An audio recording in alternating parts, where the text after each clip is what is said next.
Well, good evening, everybody. I'm Sharona Bishop sitting in for Lou Dobbs tonight. House Speaker Mike Johnson has survived an effort to oust him. The motion to vacate was led by GOP Marjorie Taylor Greene, of course, and defeated in a 359-43 vote. And what did Johnson do with his second chance? Well, he vowed to protect special counsel Jack Smith, who wants to put Donald Trump in jail. Johnson said that in constitutional theory, a special counsel is necessary to conduct independent investigations. And that's really cute because in reality, the special counsel is shredding the Constitution. To get Trump, and Johnson is protecting Smith as he does that. Turning now to foreign affairs.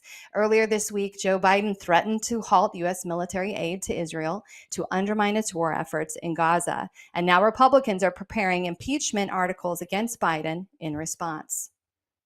Corey Mills, the Republican preparing these articles, said that Biden is trying to compel Israel to, quote, go easy on Hamas terrorists. Well, Mills might be onto something. Right before Biden threatened to withhold the aid from Israel, the U.S. moved to allow arms deals to Qatar and Lebanon. In fact, Biden issued a special sanctions waiver to do just that. Now remember, these are countries that are hostile to Israel and help their enemies. Biden went the extra mile to help them obtain American-made weapons. It's almost like we're funding all sides of the war. Abroad and at home, Biden has been an unmitigated disaster, a disaster so big that it's hard to quantify. But that's what Congressman Rudy Yakam tried to do recently with some visual aids. Take a look. This is a chart that shows every single president, first term, to the first 38 months for the last 6 presidential terms in cumulative illegal border crossings. President Biden created this crisis on day one when he signed his first 64 executive actions that have undermined border security and encouraged illegal immigration. Despite the unprecedented surge in illegal immigration, the Biden administration chose to deny that there was any problem at all. As a matter of fact, just 11 months in, they called it, quote, cyclical or seasonal. They continued to insist that the border is secure about the 28-month mark. Even at the end of last year, President Biden and his administration officials continued to downplay the border crisis in month 37 as just, quote, ebbs and flows. But 2 weeks after calling it ebbs and flows and nearly 3 years into this crisis of his own doing, President Biden finally admitted in month 37 that the border is, quote, not secure. Well, things are so bad for Biden that he just announced a limited rule that would allow officials to remove some illegal aliens who are considered dangerous to the public.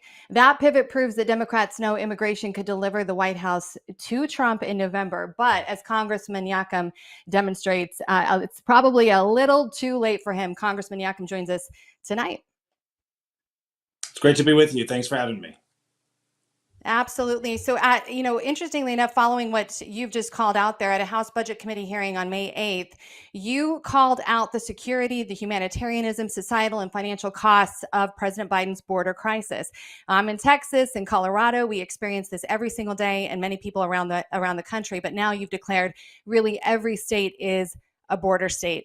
Republicans like Mike Johnson, they can't seem to stand up to Jack Smith. So how are they going to fix the border issue, Congressman? Well, look, every state is a border state, and every community under this president has become a border community. Right in my own district, what it is the top issue that I hear about. Fentanyl is overrunning our community. So we've got a community. When I talk to our sheriffs here in the southern part of our district, they have 1 death per month in a rural county from fentanyl overdoses pouring across the southern border. Let's not forget how this crisis was created.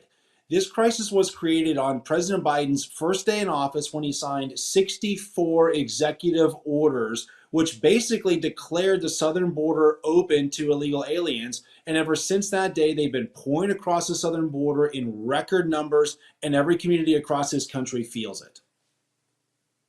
Yeah, they absolutely, these executive actions, these are unsustainable volumes of people coming in. We don't have enough resources. And not only that, but there's no assimilation happening. Do you think this issue is turning independent voters against Biden? Well, I absolutely believe it is, because when you go to places like New York and you go to many other large communities across our country where independent voters are based out of, even in suburban places, they are feeling the illegal immigration crisis in their towns and in their communities. They're being overrun by illegal aliens. Even in our rural communities, we're seeing that. But even urban communities, you have communities who were once declared themselves sanctuary cities are now saying, yeah, that was a bad idea, and we cannot any longer be overrun by illegal aliens. So even sanctuary city mayors have called on President Biden to fix this crisis again of his own making. This is why House Republicans, as soon as we came into office, we passed H.R. 2, the most secure border act in American history. But ultimately, the Senate refuses to take that package up. We don't need additional laws to solve this crisis. We need President Biden to fix the crisis he created with a stroke of a pen. He can solve it with a stroke of a pen, and we have called on him to do just that. The incredible reluctance, though, to really pay attention to what's happening across the country with illegal immigration. We've seen video after video. Most recently, extremely alarming, violent behavior towards women and children on the streets of New York and elsewhere. There are estimated 11 million illegals in the U.S. right now. What do you think that number is more likely looking like? Well, under President Biden's failed border policies, right now we have oftentimes north of 300,000 illegal immigrants per month pouring across the southern border. That's 3.5 million people per year, give or take a little bit. One out of every 100 people in the country today came across the southern border illegally in the last 12 months. This includes people who are on the terrorist watch list that we've been able to catch at the southern border. The terrorist watch list, people who are coming across, and that doesn't even include people who have gotten away that we don't even know about. You see these videos of these military age men, large groups of military age men coming across the southern border. It's a real concern, and we've got to secure the southern border. We know how to do it. It can be done with the stroke of a pen and fixed, again, the crisis that President Biden created. Congressman, people are talking about the numbers looking more like 22 million potential illegals in the country right now. We have a move in Democrat-controlled states to allow them voting rights. We've been watching that happen in New York on a local level, but people are talking about this being a massive replacement electorate.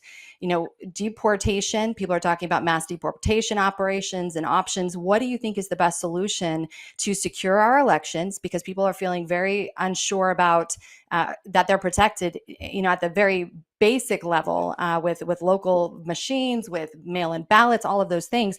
How are we going to protect our elections from illegal voters? Well, first of all, my firmly held belief is that you have to be a U.S. citizen to vote. We cannot have illegal aliens registering to vote. I also believe that you've got to be a U.S. citizen to be counted in the census for apportionment purposes. Like, that should be pretty simple and straightforward. But we've got to stop allowing illegals to not only come across the southern border, but even worse than that, when people claim asylum, and let's be very clear, our asylum system is being abused right now. We're giving them a court date of 2034 or 2035. Then we give them a bus ticket. We let them go wherever they want in the country, and we say, we'll see you in 10 years. We hope they show up. As opposed to what we should have are things like a remain in Mexico policy, where you've got to stay on the other side of the border until your asylum hearing, as opposed to being allowed to let go anywhere inside this country. We had the most secure border in American history under our prior administrations, and that has been completely blown wide open by this president. Again, all through executive actions, and we have to reverse the executive actions that have been done. Ultimately, my belief is we will probably not secure the southern border and fix this crisis until we have a new president with a new administration. It's almost like whose child has to finally die from the fentanyl overdosing. In Texas, we finally saw action when a judge's family member was murdered by illegal immigrants. What has to happen? The American people are counting on Congress to do their job on a federal level. This is their job to close the border. This is federal government. And the fact that they've been able to thwart the states in protecting and preventing criminals from coming across their own border, it's hard for the average American to understand what Congress is actually doing and how they're going to be effective in really helping to save and secure our borders. Your thoughts, last word. Well, and let's not forget that anytime a state makes an attempt at securing their own border, look at what Texas has done. You end up with the federal government, specifically the Biden administration, suing that state to stop them. It is so bad down there that even states like Indiana have had to step up and send our own National Guard to the southern border to help protect their border.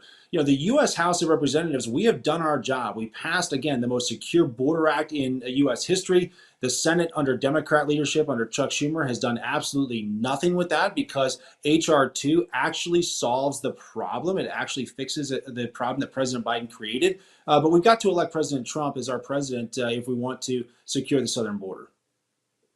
I couldn't agree with you more, Congressman. Thank you so much for being with us and your insight on this. And go Hoosiers. Go Hoosiers. Thanks for having me. As NBC analysts expressed shock at a poll that showed 53% of independent voters think that Biden is a greater threat to democracy than Trump. Watch this. Another thing interesting in this polling was more independents said that they worry about President Biden weakening democracy than Trump, 53% to 42%. What do you make of this? I find it shocking, honestly. I can't, make sense of that number. I wish I could. I wish I had some really great insight to it. You don't need to be an expert with special insight to figure out why Americans are absolutely done with Joe Biden. There are some major legal developments that could spell doom for the political prosecutions of Donald Trump. Judge Aileen Cannon is preparing to unseal motions filed by Trump's team in the classified document case that could reveal major wrongdoing by Obama-appointed Judge Beryl Howell. Like, you just want to laugh every time you see Obama associated. You know something bad's coming. Well, he ruled to pierce Trump's attorney-client privilege. Cannon is about to let all the documents fly, and it could prove to be a shakeup in the case. She recently postponed the court trial indefinitely. The Mar-a-Lago witch hunt is not going according to plan, and radical Democrats are absolutely furious.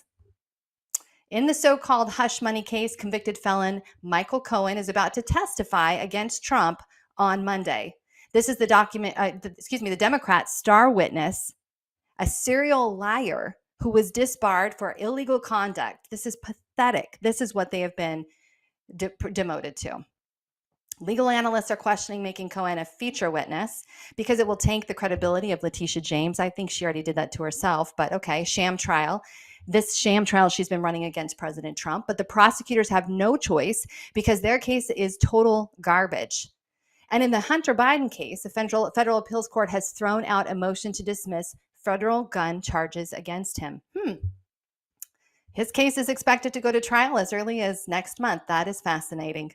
So the Biden crime family will be back in the headlines, and Hunter's illegal escapades will once again take center stage ahead of the 2024 election, supposedly. We'll see. And did Jack Smith the same crime being weaponized against J6 defendants like Donald Trump? According to a compelling case made by Andrea Widberg of the American Thinker, Jack Smith is guilty of obstruction of an official proceeding. Smith is being accused of hiding evidence that the FBI staged the infamous Mar-a-Lago classified docs photo op. This is serious. Using phony top secret cover sheets as if designed for Biden campaign consumption. I hope you got that. They pretended the boxes were top secret, planting evidence. This would be an actual violation of the obstruction of an official proceeding charge, which has to do with court proceedings and not political protesting. The Supreme Court is now adjudicating the charge in Fisher versus United States. But if Donald Trump were to be reelected, Jack Smith could find himself open to criminal prosecution. Well, wouldn't that be a fitting turn of events for him? But there are other political actors out there committing election interference, and one of them is the big tech giant Google. According to documented reports, the massive company has put the kibosh on a Trump campaign ad that someone must have found a little bit too effective. Hello, Oh, I'm with the Biden campaign. Yeah. I voted for Biden last time. That's fantastic. Is it? Everything costs more. Food, gas, rent. Okay, but Biden's helping pay rent for newcomers to America from around the world. You mean illegal immigrants? I'm struggling to pay my bills, but Biden's paying rent for illegals? They get handouts and I'm paying for it. But Biden can still count on your vote, right? Things were better before Biden. I'm voting for Trump. And joining us now to discuss this is attorney Ron Coleman. Welcome. Hi, how are you? Fantastic. I mean, we can't wait to get your take on this First Amendment violation again against President Trump. I don't know whether it's really a First Amendment violation. I mean, Google is a private company. It is entitled to do as much censorship as it wants to under existing law. The Supreme Court doesn't seem all that interested in going in the direction of calling any of these platforms public accommodations, or rather public square type forums. The issue here really is the corporate control over political speech. And that is a problem that the Supreme Court has acknowledged is out there, even when you don't have state involvement. And right now the focus before the Supreme Court in the Missouri case, of course, is on government persuasion of social media and other platforms with respect to political and other unfavored information. But this action by Google just reminds everyone that these companies have a tremendous amount of control. The sorts of legal options that used to be considered to be available for quasi-monopolistic or even duopolistic companies don't seem to be on the table, and there isn't an obvious reason why that should be the case. State attorneys general might be the ones to pick up the ball and make something happen in this area. You know, Mr. Coleman, though, Google's censorship of a political ad, I mean, don't you think that could constitute election interference? Of all the things, they're literally silencing and removing candidates. This is the way that they reach out to their people. This is how they get to the constituents. They use really provocative language. They use provocative imaging. I've been in campaigning for a while, and the negative messaging is what they're always going after in the best way possible to tell the truth. And yet Google has special rights to be able to take this down. You don't think they could be sued under existing laws? Well, election interference is a sort of a vague term. Election interference as as the sort of thing that Donald Trump is being tried for, more scare quotes, in Georgia, is not a civil claim. Media companies have special First Amendment protections. They don't really come under the category of election interference. It's more of a political term.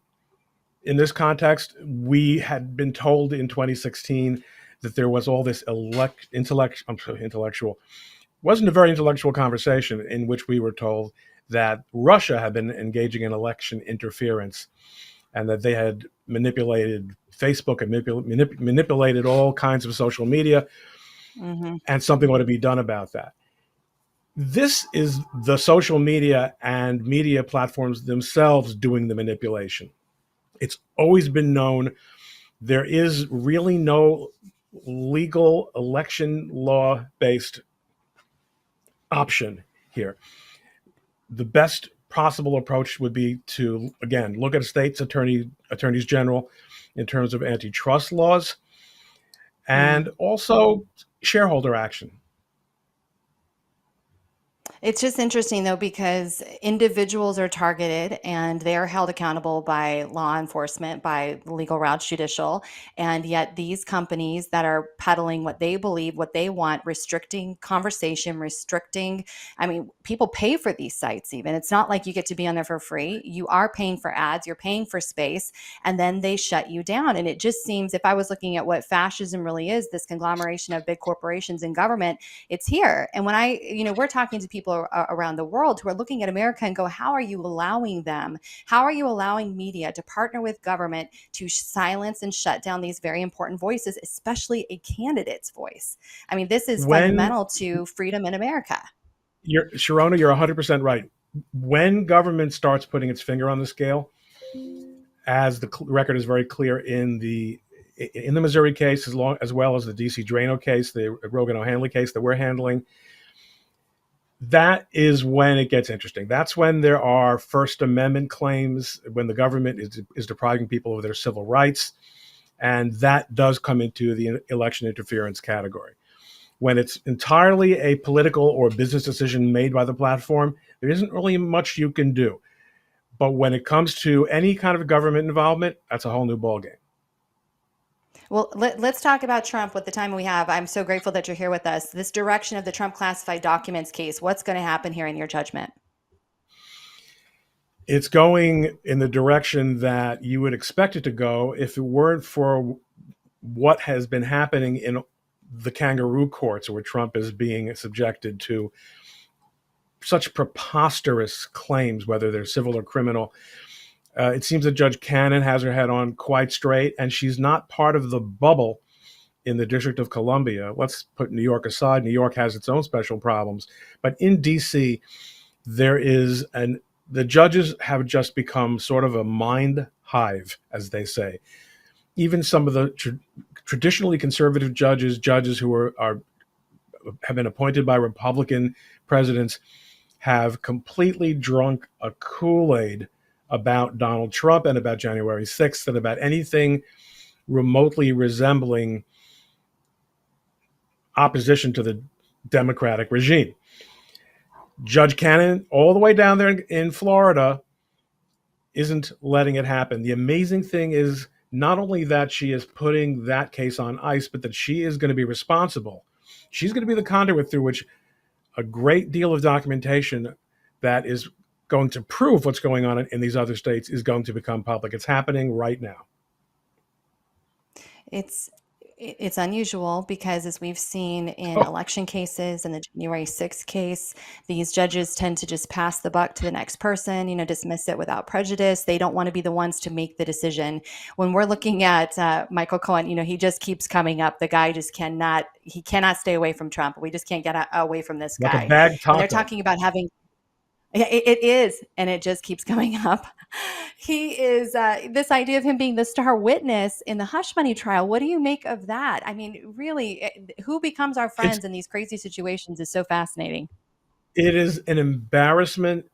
As a New York lawyer for over 30 years, it had always been the case that New York lawyers, although they were largely divided into the world of federal practitioners and state court practitioners, there was still a sense that in the New York state courts, there was a much higher level of professionalism, both on the bench and among prosecutors, because it's New York. It's the big time. If you can make it there, you can make it anywhere. Every norm in the legal profession, in politics, in every area of American life has been thrown out the window when it comes to applying those norms to Donald Trump. And it's absolutely shameful. Mm-hmm. Mr. Coleman, you've been around for a while. You've been watching this turnabout in our legal system. Are you concerned truly for the state of this country? I certainly am. And it's not just because I'm a lawyer. After all, with my looks, I could be making money in movies. It's not a problem. But we have always said that the American system, with its balance of its checks and balances, we have historically seen that the courts, although they haven't been perfect, they haven't always been consistent, they have been the place where a person could get a fair hearing and where government oppression or government abuse of its power could be more or less fairly adjudicated. That's simply not true anymore. And everybody knows it. And we have become balkanized. There are some states and circuits, the federal circuits you go to if you're a liberal to get the judgment you want. And there are some you go to if you're a conservative to get the judgment you want. Mm-hmm. It's a real problem, and it's bleeding all the way down through the culture. Absolutely. I couldn't agree more. It's very destructive watching what happened in Colorado and is continuing to happen throughout these Democrat states. Thank you for being with us, Mr. Coleman, and for your insight on these incredibly important issues today. Thank you. You're welcome. And in one of the biggest announcements of his career, legendary fight promoter Don King is actually throwing his support behind former President Donald Trump in the 2024 race. You can't make this stuff up. I mean, incredible. Number one, this is history. We have our 2024 election. I work with President Trump. Do you have a quick message for our good friend and our brother? Yes, get reelected, and we must reelect him to save ourselves. You know, vote for Trump is a vote for yourself. You know, because we got to fight the system of lies and creation of wrong being right and right being wrong. That's got to be eliminated. You know what I mean? And the only man who has the intestinal fortitude to be able to stand up and fight the system like it should be fought, but he underestimated the power of this strong system of corruption and hypocrisy. You know what I mean? And lies, you know what I mean? And showing weakness where strength should be deployed. And That's so right. I want to say to them, let's America, let's save ourselves, and then we can help others to be safe. Sounds like he's on the Make America First Again train. Wow. Well, as you know, Mike Lindell has a passion to help you get the best sleep of your life. After he invented the world's best pillow, he created the famous Giza Dream Sheets. They are the best sheets you will ever sleep on. They're cool when it's warm and warm when it's cool. Your best night's sleep just got even better. For a limited time, you will get a queen size set for just $59.98, and the king size is just $10 more, guys. Lowest prices in history. Mike and MyPillow employees continue to be canceled by big box stores and attacked by the media. So they appreciate all of your great support during these really difficult times. And they want to give you something free for shopping. And that is free shipping on your entire order today. To get the very best specials ever, go to mypillow.com and order today. Or you can also call 1-800-977-9152 and use the promo code DOBBS, D-O-B-B-S. You will get the famous Giza Dream Sheets, queen size, for just $59.98. They make a great gift, and Mother's Day is just around the corner, guys. King size set is just $10 more. So call 1-800-977-9152 or go to mypillow.com and use the promo code DOBBS to get free shipping on your entire order today. Be sure to check out Lou's podcast, The Great America Show. The pro-Hamas encampments at college campuses are slowly being dispersed. At the University of Pennsylvania, police on Thursday rounded up the Palestine-backing jihadists, putting an end to their campus siege. The pro-Hamas radicals were carried away one by one, literally kicking and screaming as their fellow lawbreakers chanted their usual mindless slogans. This is obviously a calculated and coordinated election year stunt. We're getting used to these, shutting down American universities as a cynical get out the vote ploy. It's also backed by some of Biden's biggest donors, the Soros Foundation, the Tides Foundation, and of course, the Bill Gates Foundation. These foundations are backed by power-obsessed billionaires who stand to personally profit off of destroying our institutions and, quite frankly, our country. You can tell by the similar tents and that this funding of the campus mayhem is being organized from above. This is a criminal racketeering conspiracy. It's an assault on our education system and I believe, election interference. But some patriots are standing up, and they're standing up to this assault on our college campuses and our public monuments. You might recall that on Monday, pro-Hamas rioters disrupted the Met Gala in New York City. Well, some of the rioters the NYPD chased off went towards Central Park, where they desecrated a nearly century-old World War I memorial. They scrawled in 9 Free Gaza and anti-Israel graffiti on the monument. And to show their hatred of America, they even burned our American flag. But a 16-year-old Hamas protester has been arrested for the desecration of the war memorial. As police sources told the New York Post, he was turned in by his own father. It's a good dad. Our gratitude is to him for doing the right thing, and maybe this young man will be taught a lesson, and maybe he'll even get his life back on track.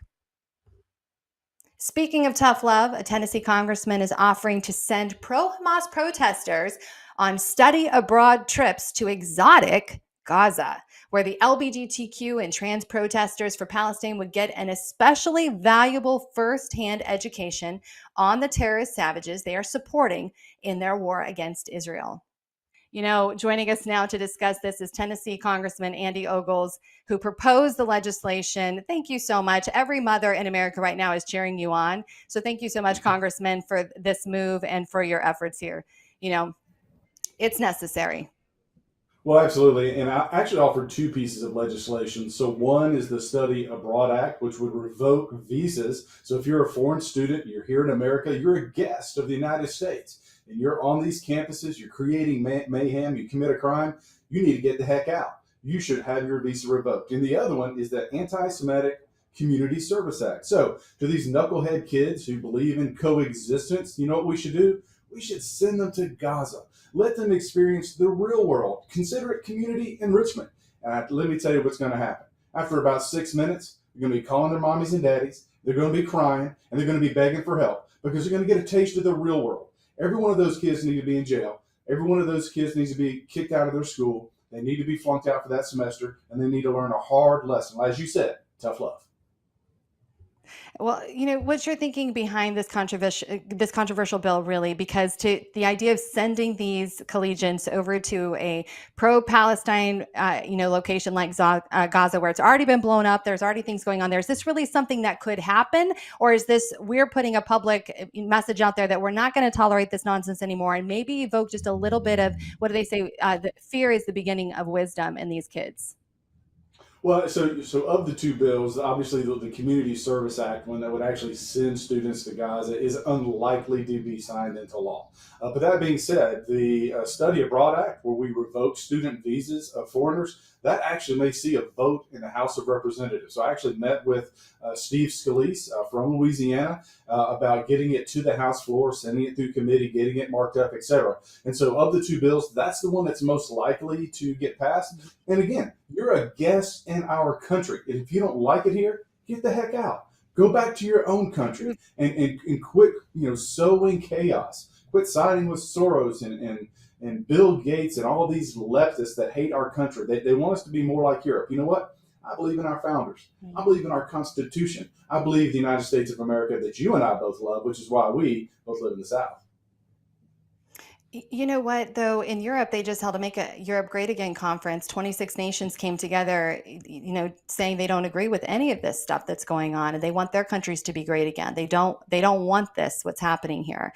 And so when you look at matching tents and an obvious coordinated effort and incredible funding going along with this, is this evidence of a criminal racketeering conspiracy? Well, from a legal standpoint, I don't know it rises to that level, but there clearly is an organized intent here, or organized across this country to sow chaos. And so if you can prove it, if you can get a favorable judge that's willing to go after it, the problem is right now our justice system is two-tiered and it targets conservatives. And let's be honest, if you had a Christian group, if you had a conservative group that stormed the dean's office or took over the lawns of campuses across this country and they were demanding prayer in schools, it would have been broken up immediately. It would have. They wouldn't have tolerated it because you know why? Because the institutions themselves don't believe in that message. They don't believe in that worldview. But what they do believe in is that they're siding with these students. They're siding against Israel and with Hamas. And think back to October 7th. Hamas is the same group that were raping, killing, and torturing babies. We're not making this stuff up. We have the footage. Unfortunately, I've seen the footage. And so for these kids to side with that type of animal behavior is unconscionable. I support Israel. I support their incursion into Rafah. They need to take it. And quite frankly, that they need to destroy Hamas to the very last soldier. Wow. Every election year, it seems that there's some big radical left protest. There's something crazy. We've seen bricks stacked up. Basically, we're getting a repeat of 2020, 2022, now gearing up for 2024. At what point do we recognize that they're creating all this chaos to insert themselves into our elections? Oh, absolutely. And we have to be on guard. This election, 2024, we've got to hold the House. We've got to win the Senate, and we certainly have to win the White House. And my fear is if we don't, this country will never be the same. Look at the damage that Joe Biden has done in one term. Essentially, it's the third term of Barack Hussein Obama. But think about what Joe Biden has done. He's destroyed our economy. We're a joke on the foreign stage. Russia versus Ukraine, China versus Taiwan, Hamas, Houthis, Hezbollah against Israel. This is the recurring theme across the globe. And whose fault is it? It's Joe Biden's. It all started with that disastrous withdrawal in Afghanistan, and the world took note. And the terrorists, the evil people in control, they took note. They're now taking action. And what are we doing about it? Nothing. We've got to stand. We've got to stand with our allies. And we have to defeat these terrorists. I couldn't agree more. It's just fascinating as you've brought these bills forward, and we're talking about college kids and how ignorant they really are, not realizing that in Gaza they wouldn't put up with the trans lifestyle. They wouldn't put up with the LGBTQ mafia. They don't support what these kids are even standing for. Is there any, in your mind, is there any redeemable education system left in America for this higher education? And what do we do moving forward to get these kids on the right track? Because it's been such a pervasive and really, very focused, a laser focused effort to indoctrinate these kids to a point where they hate America and they love terrorist organizations.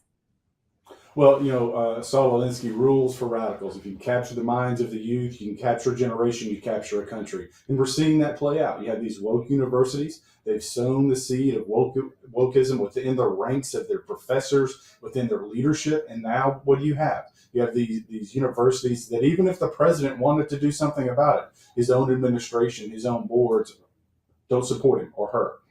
So that being said, Department of Education is an absolute failure. When we win all three branches, we've got to cut their budget. We've got to return some of that power back to the states. That's what our founding fathers intended. And so, look, like you said, these students had no idea. I saw a sign. It was like, gays for Gaza or something like that. It's like, do you realize, bless your heart, what they do to someone of the lifestyle in those countries? They're going to chuck you off a roof if you're lucky. And again, you see some of these leftist feminists, again, defending the Palestinian and Hamas. You realize what they're doing to women right now? You have roughly a dozen females in captivity. Some of them are pregnant. When those babies are born, they're going to steal them from their mothers, and they're going to become property of the Palestinian government and Hamas. These people don't like Israel. They don't like you and I, and they certainly don't like the West or any of these kind of lifestyles that you spoke of. How do you think, Congressman, the war between Israel and Hamas is going to end? I don't think that Americans have an appetite for war right now. We've seen so many different conversations happening. People we thought would stand a certain way have really said no. We just don't want the war. We don't want the fighting. We lived under Trump, and he proved that you could govern without war. What do you think is going to happen at the end of this?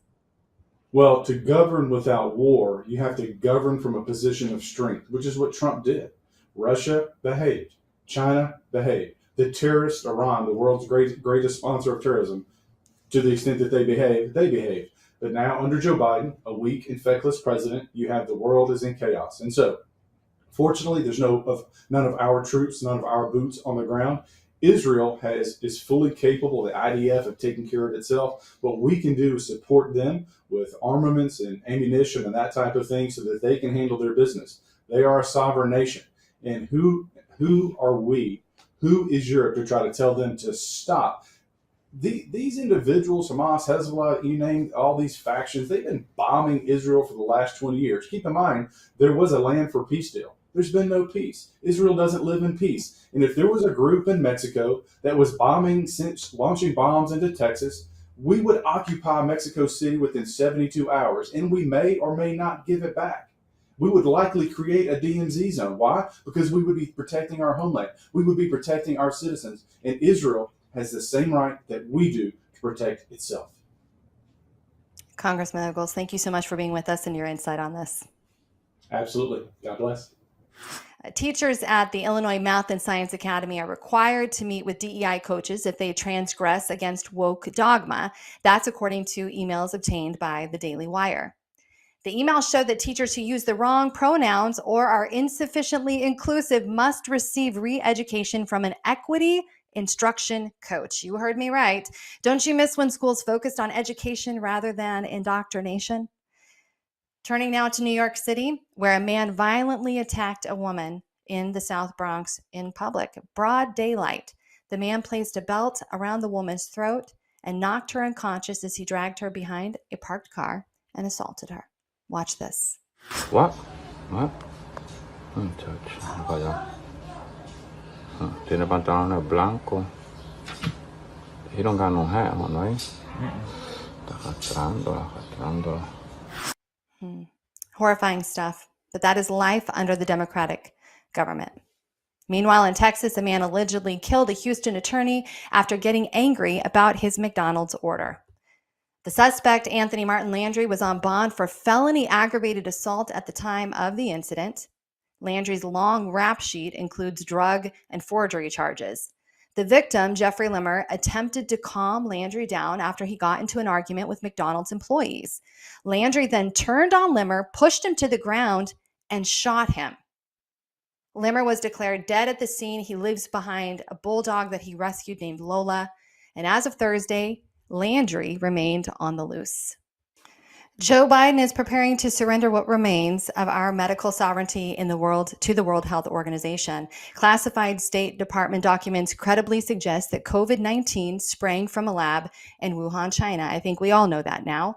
We're living through strange and difficult, but also very revealing times.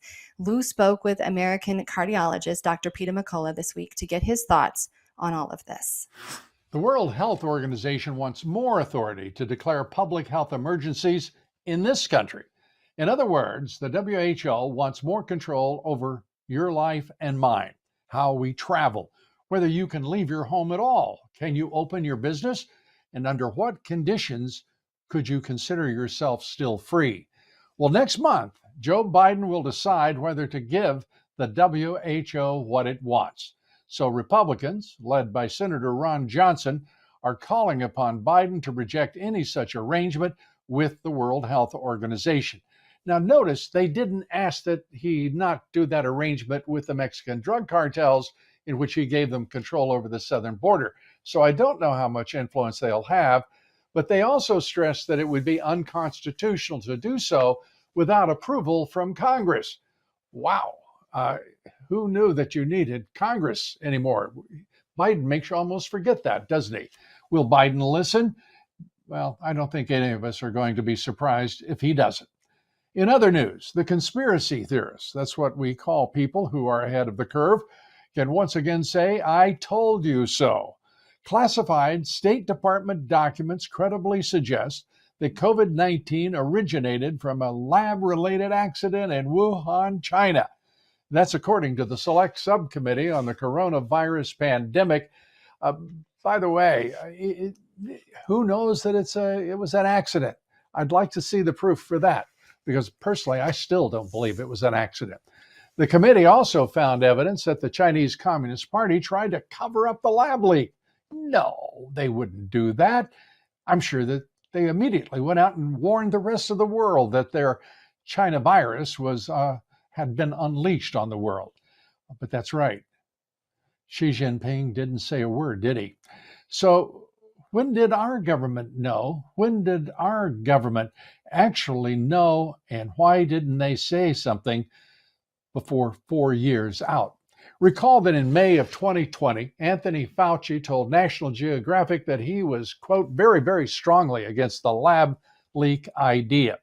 He told me the same thing, by the way, within just weeks of the pandemic being realized. Fauci was wrong, of course. Was he wrong intentionally? Was he lying? Well, Fauci was on the wrong side of the issue. We can say that safely, and many others with him. I'm delighted to say joining us now is cardiologist Dr. Peter McCullough. He's also the Chief Scientific Officer for the Wellness Company and a great American. Doctor, it's great to have you back with us. I have to start with the bird flu because we're starting to see a media push on the story, and we're starting to see starting to sound a little government-like what they're reporting. I want to get your sense of just how severe the threat is, if it's severe at all. Recall that this has really been telegraphed. The Global Vaccine Alliance, Gavi, said in 2021, bird flu will be disease X.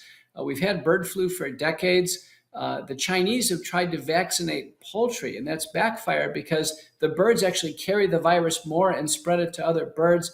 Last year, the French tried to vaccinate even ducks.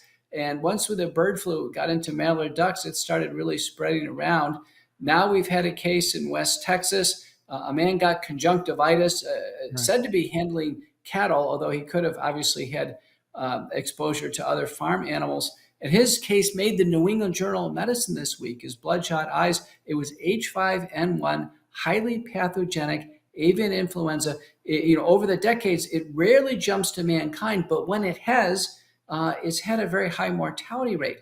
And so what we know here is that the biggest threat to bird flu is going to be the birds themselves. Ag Director Sid Miller in Texas ordered the culling, or actually mass destruction, of millions of egg-laying hens from the largest egg producer in the country. I think we can expect more of this. The farmers actually get reimbursed from the government if they do this. And in my view, I think it's going to lead to a progressive mass culling of birds and animals. A mass culling, is it a rational culling, would you say? They used to just observe them and let the animals get natural immunity. Some will die, but get natural immunity. But there's the vaccine mania that we've seen take off here over the last several decades. And this attempt to mass vaccinate livestock, like I say, it's essentially backfired. Now, believe it or not, in 2021, a company, CSL, has already had a human bird flu vaccine FDA approved. That was when we didn't have any cases. It's almost as if the government is prepping us for a mass vaccination campaign of both the animal, livestock, poultry, and cattle, but as well as humans. Well, we're having, you mentioned that the French vaccinating ducks. It doesn't sound like the vaccination program is going very well in terms of vaccines for animals and birds. No, it doesn't. They're not sterilizing vaccines. So what it does is, in a sense, allow the animals to carry the virus around and spread it around more. So you're better off not vaccinating them. Just let the natural immunity sterilize the virus. Some animals will survive, some animals will not. But now the USDA is taking a different tact. They are encouraging, they put out emergency statements the end of April that we should have mass testing of livestock. So as we sit here today, there's mass PCR testing of poultry all over the country now. Can you imagine handling all these tests, coming up with positives, and then orders to kill them all? Now, mass testing, I mean, we're talking about millions and millions of animals and birds. Is that even possible by that scale? It is. The government is ramped up testing, vaccines. What we've done here at the Wellness Company is, we did have to respond to this. So we've extended our contagion kit, the home emergency kit that you can get, to include an antiviral against bird flu that would be, effective, particularly if it started early. But we've advised farm workers and others just simply use a dilute iodine nasal spray or gargle if they come in contact with animals. The iodine actually kills the influenza. Just a few drops of iodine in some salt water works great, or iodine and scope or Listerine. But we're probably going to need to do some oral nasal hygiene so humans don't pick this up. Right. I want to turn quickly to the issue of the revelation by that the State Department knew about the COVID-19 virus back in July of 2020. And we're just now hearing these specific dates through various means, but amongst them the FOIA request. Give us. Is there any sense on your part that this was a mass cover-up on the part of the United States government? It looks like it. Representative Brad Wenstrup from Ohio, who's a doctor himself, has led the coronavirus select subcommittee on investigations. They recently had Peter Daszak of the EcoHealth Alliance back on Capitol Hill because it appears as if he wasn't forthright with the committee to begin with. It turns out that this originates back with Dr. Ralph Barrick at the University of North Carolina, Chapel Hill, Anthony Fauci, who coordinated, funded all of the plans for this, and Peter Daszak, who shuttled the plans to China and outsourced the research in China. This was for the creation of SARS-CoV-2, the COVID virus that got us all sick. and then to prep for the vaccines. Recently, when Anthony Fauci testified in the House of Representatives under closed doors, I testified just 2 days after him, same group. The word was that Fauci ultimately conceded the reason to create SARS-CoV-2 was to get to mass vaccination. That was what their goal is, to get vaccines ahead of these changes in nature. It's almost like a giant science experiment that's gone very bad. And it appears to be getting worse as we find out more and more about what our government hid from us, as we find out how wrong the government was about COVID-19, its treatment, which they all but ignored, as you raised at the time. You were at the forefront of bringing the public to a level of consciousness that allowed for dissent. I want to just say, Dr. McCullough, that this looks to me like an investigation on the part of, or whatever you want to call it, a series of hearings to educate the public right now about what is going on with vaccines, with these experiments, is what they appear to me at least to be, whether it's on bird flu, whether it is in point of fact trying to track down what is going on with our vaccines that we've already had manufactured. I mean, AstraZeneca doing a recall is historic stuff, is it not? It is. There was a case in the UK of over 50 families who had loved ones have these horrible blood clots, a lot of them fatal after AstraZeneca. And there's a known warning on the vaccine. A lot of pressure on AstraZeneca. And then it was announced actually just recently worldwide, pulling them off the market. Its companion in the United States was the Janssen vaccine. They're both made by the same biodefense contractor, Emergent Biosolutions, outside of Baltimore. Both the adenoviral vaccines now off global markets. A lot of people are saying it's time for Pfizer, Moderna, and Novavax to go as well. Dr. McCullough, as always, thanks for being with us. Dr. Peter McCullough, Chief Scientific Officer for the Wellness Company. Come back soon. Thank you. As you know, Mike Lindell has a passion to help you get the best sleep of your life. After he invented the world's best pillow, he created the famous Giza Dream Sheets, and they are absolutely amazing. They are cold when it's warm. They're warm when it's cold. They're incredible. They're the best sheets that you will ever sleep on. Your best night's sleep just got even better, guys. For a limited time, you're going to get the queen size set for $59.98. King size is just $10 more, and the lowest prices in history. Mike always does everything big. You know that. Mike and MyPillow employees continue to be canceled in the big box stores and attacked by the media every day. They appreciate all of your great support during these times, and they want to thank you by giving you a free gift as well. Shipping on your entire order is free today, guys. To get the best specials ever, you need to head on over to mypillow.com or call 1-800-977-9152 and use the promo code DOBBS, D-O-B-B-S. You get the famous Giza Dream Sheets, queen size, or now for only $59.98. And the king size is only $10 more, everyone. So call 1-800-977-9152 or go to mypillow.com, use promo code DOBBS to get free shipping on your entire order today. And be sure to check out Lou's podcast, The Great America Show. Thank you all for being with us tonight. Lou's going to be back on Monday. You know, he's always fighting on all different fronts for this great country. Tune in at 7 o'clock Eastern, 6 o'clock Central Time. And coming up right after is Mike Lindell's show, The Lindell Report. Good night. God bless you all. And God bless America.